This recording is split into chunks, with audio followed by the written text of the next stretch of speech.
Hey guys, good morning, welcome to my another new blog. আজকের দিনটা শুরু হয়েছিল খুব সকালে চলে গেছিলাম সবজি হাটে আমাদের বাড়ি সবজি বিক্রি করতে। আর মজার ব্যাপার হলো, নিয়ে যাওয়ার সঙ্গে সঙ্গে সবজিগুলো বিক্রি হয়ে গেছিলো। তারপর দ্রুত বাড়ি ফিরে ফ্রেশ হয়ে চলে গেলাম পড়াতে। পড়ানো শেষ করে তাড়াহুড়ো করে বাড়িতে ফিরে আবার আমি রেডি হয়ে চলে গেলাম কলেজের উদ্দেশ্যে। তারপর বাস স্ট্যান্ডে গিয়ে বাসে উঠে পৌঁছে গেলাম সোজা কলেজে। ক্লাস, বন্ধুদের সঙ্গে আড্ডা আর টিফিন সব মিলিয়ে দিনটা বেশ ভালোই কাটছিল।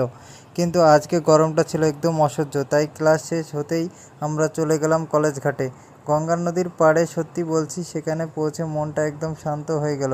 নদীর হাওয়া, আকাশের মেঘ আর প্রকৃতির সেই সুন্দর দৃশ্য সব কিছু যেন মুহূর্তের মধ্যে ক্লান্ত দূর করে দিল। এরপর হঠাৎ করে শুরু হয়ে গেল প্রচণ্ড ঝড় আর বৃষ্টি। চারপাশের আবহাওয়াটা এত সুন্দর হয়ে গেছিল যে মনে হচ্ছিল প্রকৃতি নিজের মতো করে একটা সিনেমার দৃশ্য তৈরি করেছে। ঝড় বৃষ্টি একটু কমতেই আমরা আবার বাড়ির উদ্দেশ্যে রওনা দিলাম। আর বাড়িতে ফিরেও দিন শেষ হয়নি, কারণ আবার চলে যেতে হয়েছিল আরেকটা পড়াতে। এভাবে ব্যস্ততা, দায়িত্ব আর ছোট ছোট মুহূর্ত নিয়েই কেটে গেল আমাদের পুরোটা দিন।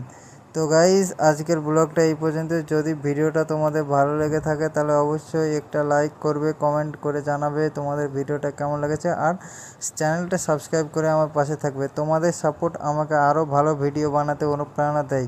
দেখা